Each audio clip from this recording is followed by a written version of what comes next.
Hello and welcome to the Education Station podcast. We'll be bringing you interviews with the industry's top leaders from across the edtech, independent and higher education sectors, as well as debates on current news and our favourite stories of the week. I'm James Higgins, reporter for University Business, and today I'm joined by Jo Brady, General Secretary of the University and College Union. Jo is awaiting the results of two nationwide ballots of UCU members. One, the University Superannuation Scheme, that's the USS Pension Scheme, and the other, broader ballot of UCU members on a wider range of working and equalities issues. A former academic at the University of Sheffield, Jo was quite fittingly a specialist in employment relations before she was appointed General Secretary of UCU earlier this year. Starting with the pensions ballot for the USS, there were strikes recently, but the problem hasn't gone away. Why is a strike now the right thing for you to do? So a strike now, or a strike ballot really, for USS is the right thing to do at this moment in time because a few reasons. One, we as a membership are facing contribution increases, and there are many members of UCU who are in USS that recent surveys by USS suggest are on the brink of and will leave the scheme because of the contribution increases that are happening this month, October. You don't have to be a pensions expert to know that when younger members leave a scheme, it can really destabilise a scheme because it can bring it to the point where it's paying out more in contributions to pensioners than it's getting from people who are in the scheme. So, you know, if we were to wait for 2 years' time, people could have left the scheme and we could have a real problem by that point. Also, if we want to influence the 2020 valuation, which we do because of the problems we've had with the valuation before, now is the time to do it. Waiting a year, waiting 2 years, it will be very difficult to influence. We've also seen recently slideshows that were presented, I think, in September, which demonstrate that there may be an acceleration in these contribution increases from USS. And also that there is speculation that our scheme may be transformed into a CDC scheme. So there are several reasons really to ballot now, and the hope would be that a strong mandate would make our employers really realise that they have to work harder than they have with us to get the JEP implemented, the Joint Expert Panel report, because they've had a lot of influence in the past with USS and they've influenced them when they've chosen to use it, and this time they've really sat back. So this ballot now is about saying the Joint Expert Panel number 2 is going to be reported soon. We want to see you honouring the first report with us. So that's what's the first strike secured. Yeah, and they haven't really worked to do that. So the ballot now is to get a good mandate for strike action. That mandate will be live for 6 months, because we want employers to negotiate a better deal with us, and if they refuse to do so, then like we had to do last time, we'll take strike action. Now the second ballot that you're running is on a different topic, and it's going to some different members as well, because there's members that are not part of the USS that are part of this ballot. Yes. In your opinion, have working conditions worsened, or is progress just not as fast as you would have liked it to have been? So the pay and equalities ballot is on a number of issues. So when we say have conditions worsened, in my opinion, yes, they have. Because if we're to look at what worsened means, if your workload has intensified, so if you're being asked to do more work for less money, I would say that's a worsening. If your workload has increased so much that you simply cannot get your work done in 5 days, so you're having to always work 1 day a weekend, or you're working a 6-day week, that is a worsening. So it's not that things are stagnating. I think for people on the ground, teaching day to day, working in libraries, working in IT, their lives have gotten worse at work. Throw into that the equalities aspect of the ballot, where we're looking at a raised pay gap of about 9% for BME staff, a gender pay gap of 15.8%, pay has fallen by about 20% in real terms since the financial crisis. So this is not just a matter of things kind of, sort of stagnating. This is detrimental changes that have occurred at least in the last 10 years, and some of it over a longer term. Now, you talk about the marketisation of higher education. Do you think that marketisation is something that can be overturned? How embedded into the culture do you think it is now? So I don't think it's irreversible. Some of the worst aspects of life in universities is as a consequence of the misuse of the metrics of marketisation. Right. So the ways in which we decide we have to measure institutions to demonstrate value for money. So that could be the REF, it could be the TEF, it could be the NSS, and we know that these things don't necessarily measure value, they don't necessarily measure quality. I think with regards to TEF, it often tells you how close a university is to London, maybe than anything else, because it looks at employability. But there's a need to measure it because we're charging people for this, but then this has created a kind of a toxic form of bullying management culture in institutions where people have to meet these metrics despite all of the issues that I've just raised, that people are working more, that more staff are casualised, that people are being paid less. So constantly there's a drive to do more with less, with burnt out staff who are on the receiving end of bad working conditions, insecure working conditions, often bullying cultures. That's what's making working in HE so horrific. All of these things, in my opinion, can be overturned. I don't think these metrics provide much value for anybody. And I think that easily the tanker can be turned around, or whatever metaphor you want to use. One of the kind of key equalities issues that has been brought up by UCU is the BME pay gap, and it varies. I mean, you mentioned the 9% figure. I think for academics it's as much as 14%. Yeah, it is. And there's quite large differences between different ethnicities within the BME group. So particularly those of Black or Black British Caribbean backgrounds, it's even starker than others. What does UCU want universities to commit to in order to tackle what is quite a nuanced and quite complex problem? Yeah, so I mean, one of the things that is in our recent report and in the ballot that we're running is we want them to sign up to race equality measures and action on them. We want them to publish data like they do on the gender pay gap. We want them to negotiate, this is part of what our pay ballot is about, a national framework for reducing these gaps. You know, that's what's in this claim in terms of more robust activities. You know, I think going back to these metrics, they're incredibly problematic because they embed discrimination into what we judge and value. So they are hugely, not just Eurocentric, but kind of Anglocentric. So research that doesn't fit into what that knowledge is often dismissed. You know, and obviously you can imagine the kind of ramifications for staff that aren't from the UK or aren't from kind of white European countries and research cultures. And, you know, the fact that research is presented as objectively better in the way in which we measure the ref. So it's a 3-star or a 4-star because it's international. But, you know, research that isn't Eurocentric isn't. So it's not just about saying, you know, we want you to sign up to measures that clearly in a very kind of obvious way reduce pay gaps or create promotion opportunities. You know, if you were going to talk about quotas, for example, or something like that. I would also want them to genuinely look at the way in which they embed essentially white supremacy and white research cultures into institutions and then value them as objectively better. You know, and the student union movement, I think, is very much on board with this project when they look at decolonising the curriculum. And I think that institutions really need to look at what they do as a whole, how they value people, how they promote them, how they judge people worthy of fitting in, is a big problem in academia. So it's not going to be as straightforward as setting a few targets or creating league tables to see people's progress. You think there needs to be something bigger, something sector-wide, or is it each individual institution that needs to take this on themselves? I think, I mean, if you want systemic change, it has to come bottom up and it has to come from everywhere. But systemic change also doesn't tend to happen without big structural change.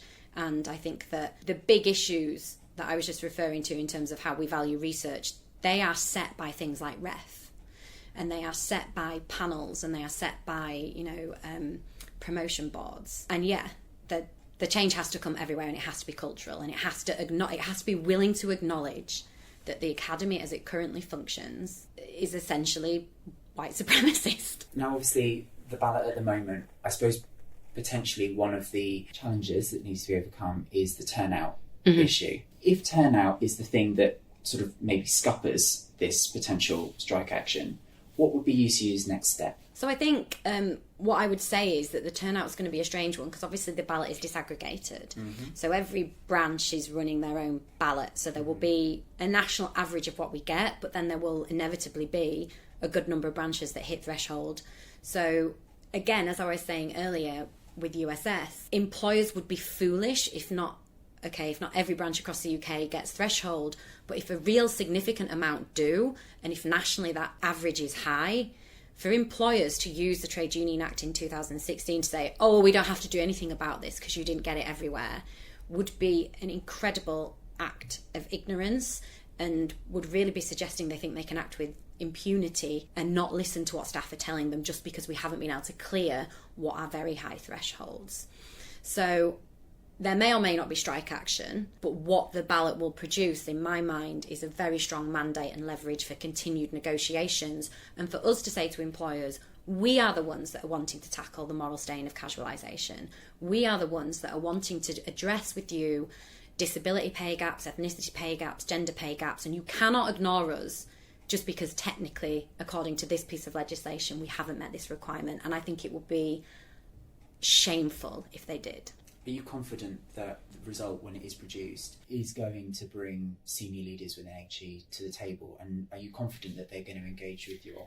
I'm confident that there will be a number of vice-chancellors who will want to, because if they are genuinely responsible leaders of their institutions, then they should. And I really hope that it will establish best practice in the field and that other ones will come along. But I mean, experience has shown, they have been really slow to respond, and I suspect some will continue to be. Now, UCU is an organisation, and like all organisations, it will have its strengths, its weaknesses and its faults. You've not been in the job that long, but what challenges, what changes do you think need to happen in-house to make UCU better at representing its members, more effective at getting its objectives realised? So one of the things that I campaigned a lot during my General Secretary election campaign was establishing something called task groups, because I think one of the things that we have sometimes lacked as a union is a member experience voice about some of the key issues that we face as a sector. And that isn't that there isn't lots of expertise in the uni, it's just that, like any organisation, you're very busy doing certain jobs, and sometimes that voice is heard but it isn't brought in. So what I'm looking to establish is every year 2 groups that focus on a key issue that is affecting members, and that we actually have members that nominate themselves forward, and then a selection process, and that they sit on a time-limited group to address a particular topic. There'll be certain outputs from it, and it's there to influence and value add to UCU's campaigning, but also awareness raising about issues. So the first 2 that I'm going to establish this year is on sexual misconduct and the hostile environment and migrant justice. And these are clearly issues that affect our members all the time, but as a union, when we're campaigning on fees and FE funding and all of the other things that just take up day to day, sometimes those other issues just don't get the attention that they actually deserve and that people on the ground really feel. So we know in institutions that sexual harassment and misconduct is rife, not just amongst staff to students, but staff to staff. And if you are a woman, if you are BME, if you're from the LGBTQ plus community, we know that you are more likely to report higher levels of harassment. We don't even collect data on trans and non-binary people, so we know that must be bad, but there isn't data on it. So what I'm looking to do is say, right, we need to have a good idea of what this issue is, but we also need to formulate ways in which we can protect survivors without re-traumatizing them, that we can develop good reporting mechanisms that are anonymous, because at the minute institutions do not do this well, but also trade unions don't. And I think any union, if they're going to be saying to their employer, we expect you to follow this blueprint, then you have to get your own house in order. So is it going to be almost like a citizens' assembly? You're going to get them to try and come to some sort of agreement around basic principles for what they want UCU to do next? Employers? No, from those groups. The group. So the task group would essentially be, it's not been established yet, but it will be soon. There'd be a call which says, this is what we're seeking to do. These would be the outputs. And then, I have no idea, let's say 10 people were going to form the task group. And then amongst them, led by a member of staff, they are going to work with various bodies. So, for instance, the 1752 group, they might also liaise with the NUS about actually saying, what is the issue here? So, for instance, if you are a staff student member, so if you're a PGR in universities that teachers and you're being harassed by another member of staff, sometimes you can fall between the cracks of, do you get treated as a member of staff in this instance? And do you go through a staff harassment policy? Or do they say, oh, you're a student? And it says, so there's all manner of kind of issues that are really difficult and really need one group, I think, to look at what we put forward as a recommendation, not just for best practice amongst the sector, but UK, for instance, we could go to them along with the 1752 group and maybe the NUS if this was a task group that they signed up to the output from, and say, this is what we demand that you look at and implement with us. Now, I read on the Telegraph that there was a motion submitted by Professor Anne Sullivan at the UCU conference, and the motion was about, I'm sure you can explain it in more detail, but the motion was about expression of views on gender and sex. And it's been an issue that people will have read a lot about in newspapers, because this group of academics, there's been all sorts of insults that have flown around. It's led to kind of accusations of platforming and censorship and hate speech on the other side. What stance do you think UCU needs to take on this quite controversial issue? So UCU has quite well-established policy surrounding freedom of speech, but really what UCU has policy on is academic freedom. So academic freedom is central, to what we do as academics. If you think about some of what is occurring around the world at the minute with kind of the rise of the far right, and academics in certain countries being targeted because they have the audacity to critique the government or critique religion, so academic freedom is really important because it ensures that you should not be imprisoned if you are found living within a state that no longer necessarily supports your views, but also that, you shouldn't lose your employment because you might critique your employer. So some of the things I've just been saying, critiquing universities, if you're a member of academic staff in a university and you do critical studies about the state of higher education, you should be able to engage in those debates without them being under attack from your employer. And we saw, actually, in the aftermath of the USS dispute, institutions going after some of their academic members of staff because of criticisms they made about their employers online and on Twitter and what have you. So ensuring that we protect people's academic freedom is central. And actually, it kind of relates to the pay ballot, because if you're a casualised member of staff, you might not feel that you actually have academic freedom, because you might feel that you kind of have to toe the line and not do research that's controversial if you're reliant on your department giving you employment again.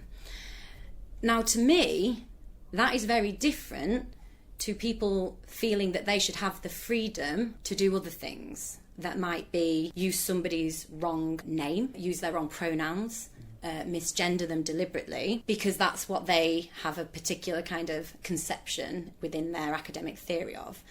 And there are equality legislation that protects people from harassment. And I do not think it's appropriate, and I think we do a disservice to people whose academic freedom in very real ways that face imprisonment, that face not being able to hold legitimate views because their employer will seek to punish them for them. I think we have to really careful about conflating that with people thinking they have a right to misgender people, because they're not the same thing. And I think that UCU has very strong policy on academic freedom. No union will tolerate their members being bullied or being intimidated. But that wasn't what was under debate in that motion at Congress. And if members are going to their union and saying, I'm facing intimidation and harassment, they will be defended as a union member. If union members are saying, we want to create spaces in our union to discuss and debate the existence of other people in a way that we know equality legislation protects for them, well, the debate happened at Congress, and Congress said, no, we don't want to create those spaces, just in the same way that we don't create spaces to discuss people's race. And the debate was had at Congress, and that was the outcome. And the views that I have are well within established UCU policy. The motion that was brought, those particular union members and academics have a different view, but unions create policy at Congress, and then that policy is what we go forward with and how we campaign and dictates what we do. So, that's what a democratic union is. We're nearly at the end, but I've got 3 quite quick questions that we always ask all our participants to answer. So the first one, obviously you were an academic, so I'm assuming your experience at school was quite good. What was your kind of early years of education like? Yeah, I was a real clever clogs. Oh, Yeah, but not in like a really, just in like one of those really annoyingly kind of like, I just really liked reading a lot, but I was also like quite a show off, so I was always like the star in school plays. I was probably like a really awful child, actually. Yeah, I was quite brainy and a bit of a show off. Do you think people that would have known you then are surprised at where you've ended up? Quite probably not. Fair enough. I'm sure no one from my school would feel any different. What do you think has been the biggest failure in your career so far? One of the things I'll always regret, and I think it's one of the things that will keep me in line in this job, is one of the first big campaigns that I was responsible for running at the University of Leicester was to try and save some people against redundancy in the Vaughan College of Lifelong Learning there. And as a branch, we basically saved pretty much everybody who was under threat from redundancy in the university, but we couldn't save those people's jobs. And it's something I'll always look back on and think, could we have done this differently? Could we have done that differently? That'll stay with me, that one. Are there any lessons that you took from that are staying with you now that might be informing your current decision making? I think in some ways this is a really cynical lesson, but actually to never underestimate the extent of just institutional cruelty, and that actually sometimes the decisions managers want to make don't actually stand up to scrutiny and aren't rational. The first time you learn that, I think it's really hard because you assume that they couldn't just be seeking to close this, then there must be a reason, and sometimes there isn't. And then the final question is, I've been really lucky to speak to you today, but if it were the other way around and you were interviewing someone from the world of education, who would you most want to speak to? And it could be for good reasons, it could be bad reasons, it could be someone that inspires you or someone that you would want to challenge. Oh, do you know, I think at this moment in time, Greta Thunberg would be a great person to chat to, because I think that, you know, when as teachers, when we are told that we go on strike, we're damaging our students. And obviously her line has been that what's happening is going to damage us, and, you know, you can't do anything with a broken world if you're educated. So yeah, she'd be a great person to interview. Thank you so much for your time today, Jo. You're welcome. Thanks so much for listening today. In our next episode, we'll be sitting down with Bill Rammell, Vice-Chancellor for the University of Bedfordshire, a former MP for Harlow, and a higher education minister in Tony Blair and Gordon Brown's government. You can also catch up with us next week in our Stories of the Week episode, where I'll be joined by the rest of the EdQuarter team. Subscribe now so you don't miss another episode. If you'd like to continue the conversation in the meantime and talk to leaders in the higher education sector, head to our members-only LinkedIn group, Higher Education The Conversation. Thanks for listening.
the conversation.